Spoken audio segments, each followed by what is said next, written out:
Every day, we pass by the same countless strangers. Whether it's the barista handing you your coffee in the morning, or even the woman behind the till at Waitrose.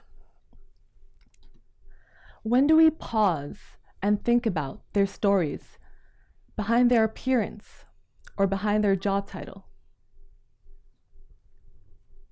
When do we stop and make a connection?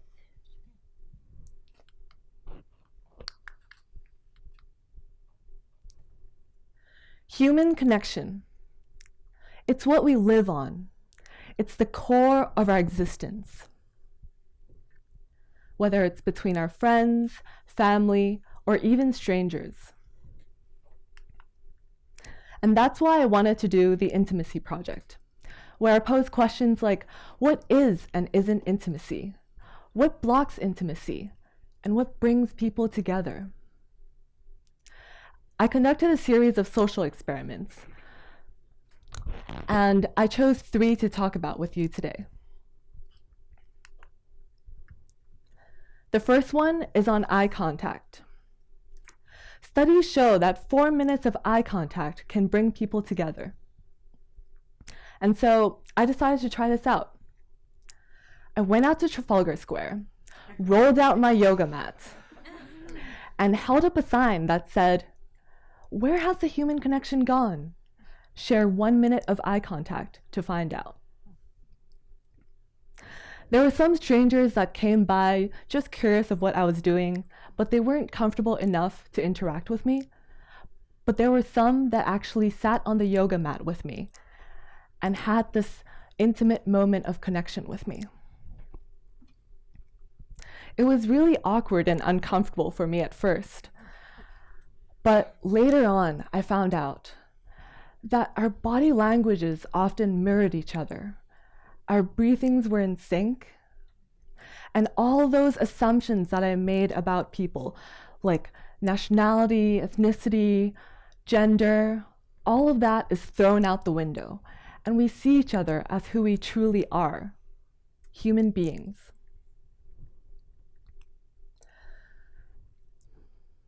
And later on, in my mind, these 3 words repeated itself over and over again.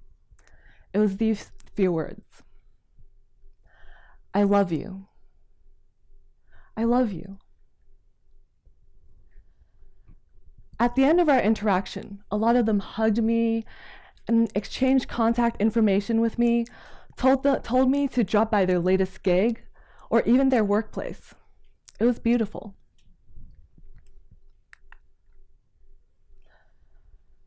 Eye contact can transcend boundaries. It can transcend labels that society slaps on us. What if we put 2 people of polar opposites in the same room together? What would happen?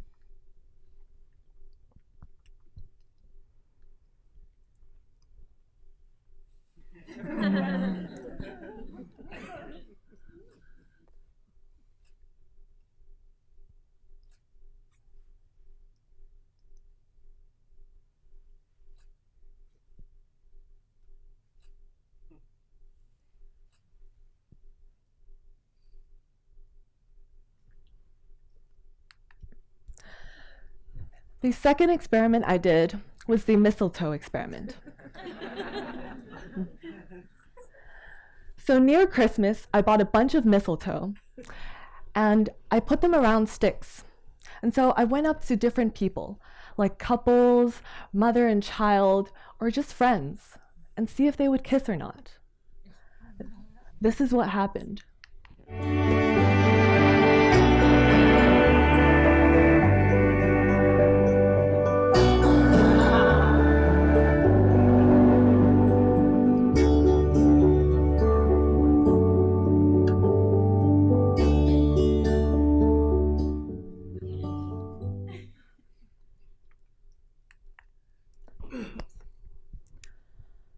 And so, when I went up to these people, not everyone kissed.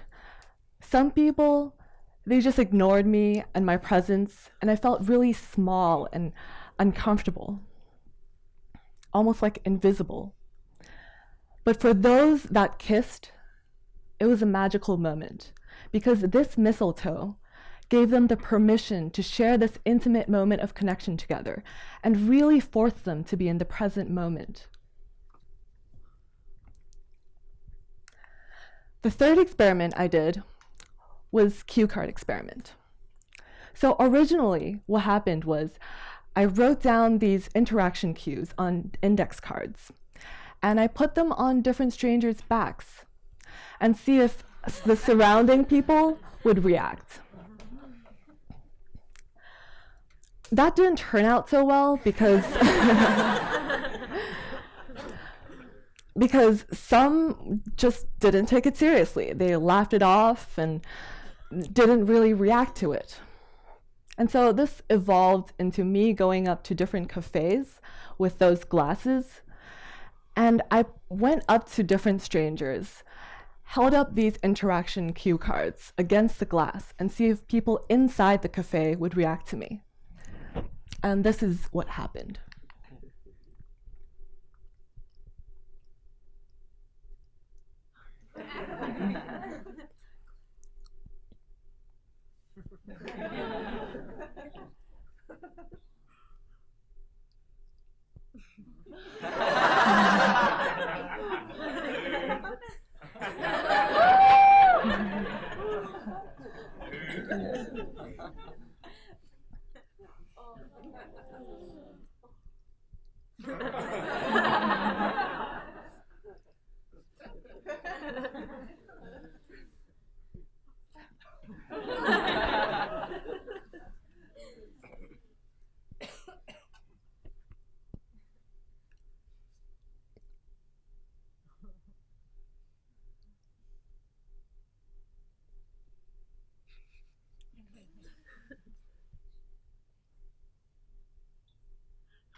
I remember when I came up to this woman and I was just about to knock on that glass, my heart was racing and everyone was looking at me. But later on, I was more comfortable and it felt like it was only me and her on the street. But I found out that this glass was a crucial factor, because this glass was almost like a barrier, a buffer to uncomfortable social distance. We all have our comfortable and uncomfortable social distances based on the type of relationship we have with that person or based on the culture. And so when both of us interacted with each other and she warmed up to me, that's when she was comfortable enough to invite me to her more personal and intimate space, and we shared this moment of connection together. We exchanged contact information, she bought me a drink, and she even offered to buy me dessert afterwards.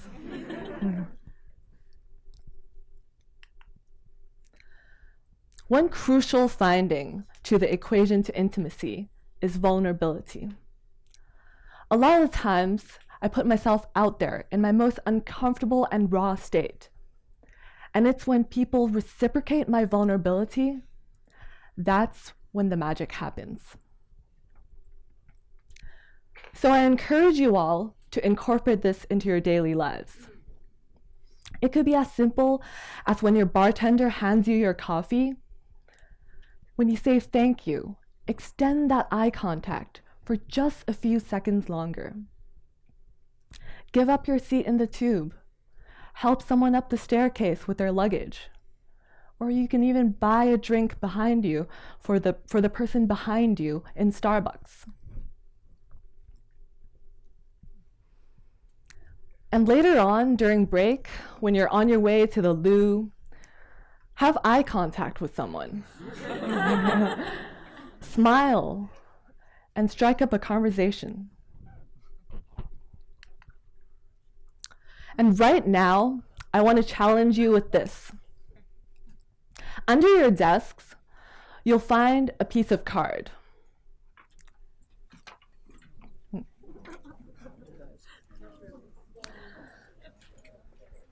Yes. So with this card, I want you to turn to the person next to you. Yeah. And they're under the seat.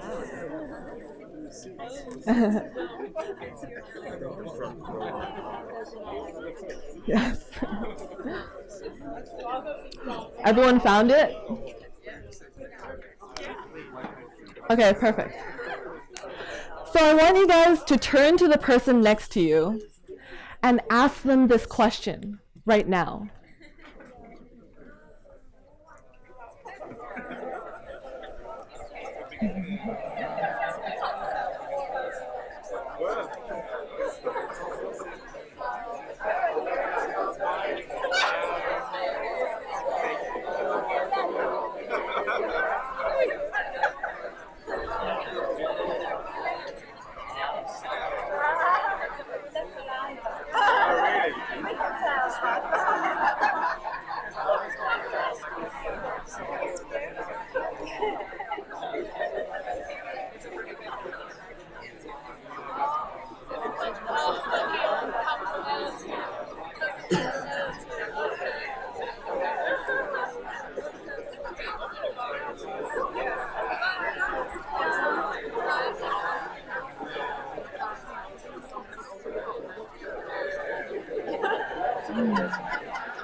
My big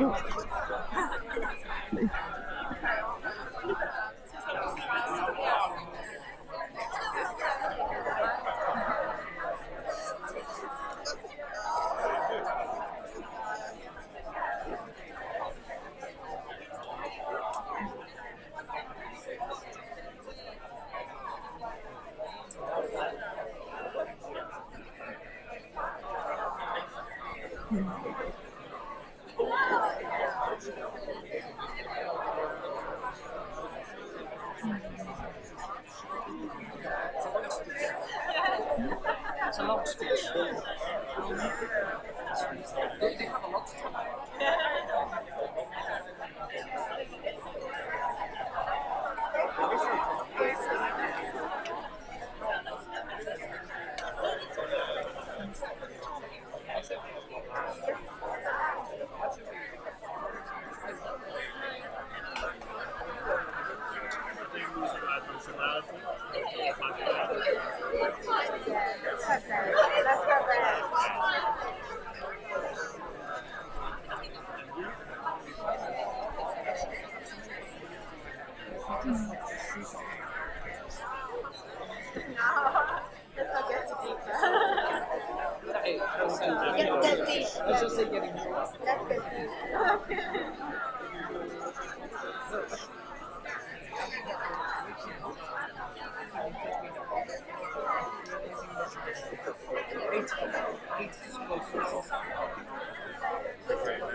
All right, guys.